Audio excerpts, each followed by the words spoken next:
as pessoas, elas podem fazer uma avaliação do espectro político a partir da realidade de hoje, como as pessoas podem fazer uma prospecção ao longo do tempo.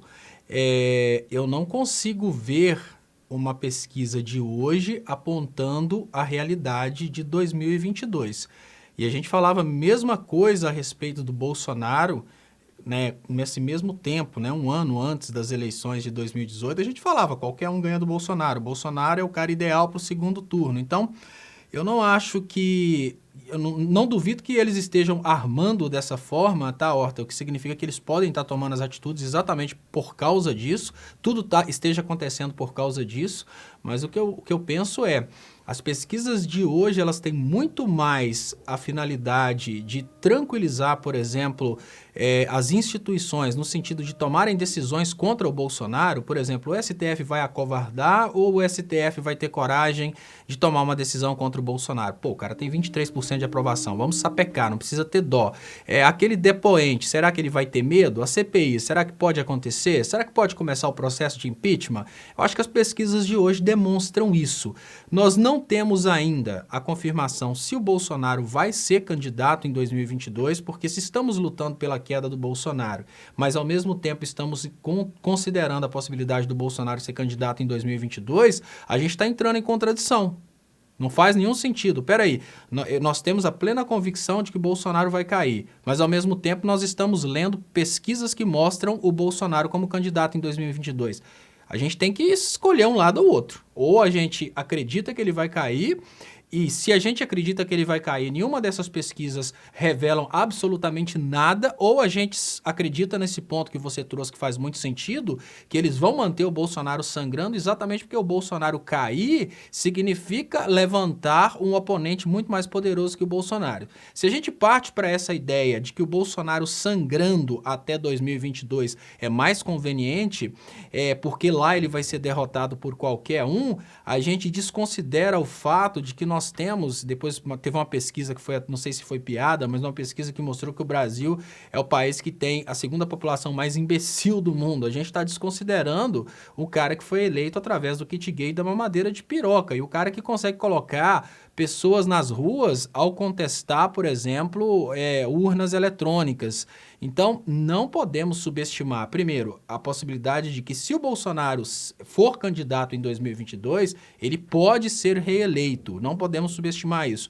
Agora, o que o Léo trouxe, que é a parte que eu também acredito, é que assim como é preciso ter um certo ar de, digamos que, justificativa para colocar o ex-presidente Lula na cadeia, né? A Globo criou o crime, a Globo internalizou na cabeça da população a ideia de que o Lula é criminoso para que o sistema jurídico pudesse fazer essa manipulação do sistema eleitoral.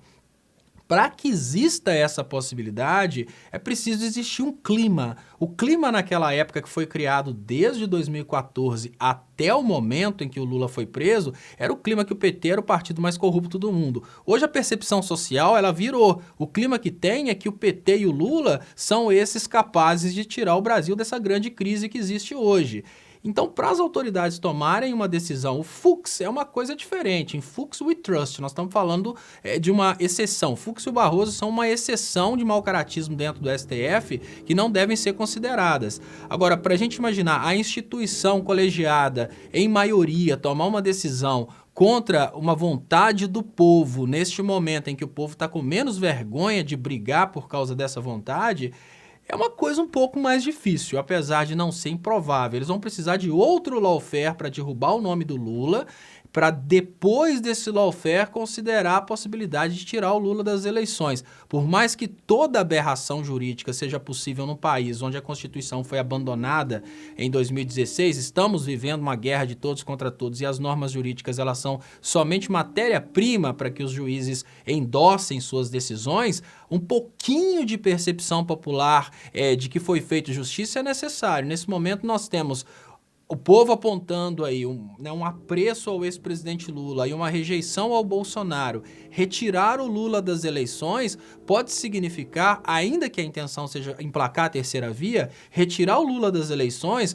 pode significar para a população que o STF está indo em direção ao Bolsonaro. E eu não sei se seria interessante neste momento, e até para as elites brasileiras, o Lula garante muito mais uma estabilidade de futuro, porque o governo Bolsonaro ele nunca conseguiu dar um horizonte de 4 meses para a economia brasileira. Ele sempre deu horizontes perdidos, agora a gente muda isso, agora a gente faz aquilo.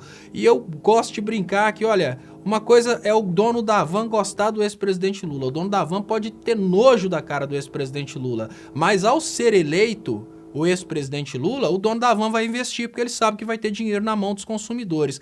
E o que eu penso depois de tanto estrago, essa pseudo-elite brasileira, ela quer de novo essa volta do desenvolvimento. Eu não estou dizendo que o Brasil ele não vai ter condição de se desenvolver. O que eu estou dizendo é que antes do golpe, a gente estava prestes a desenvolver uma geração de energia baseada em energia nuclear. A gente estava assim num nível de potência que a gente não alcança mais.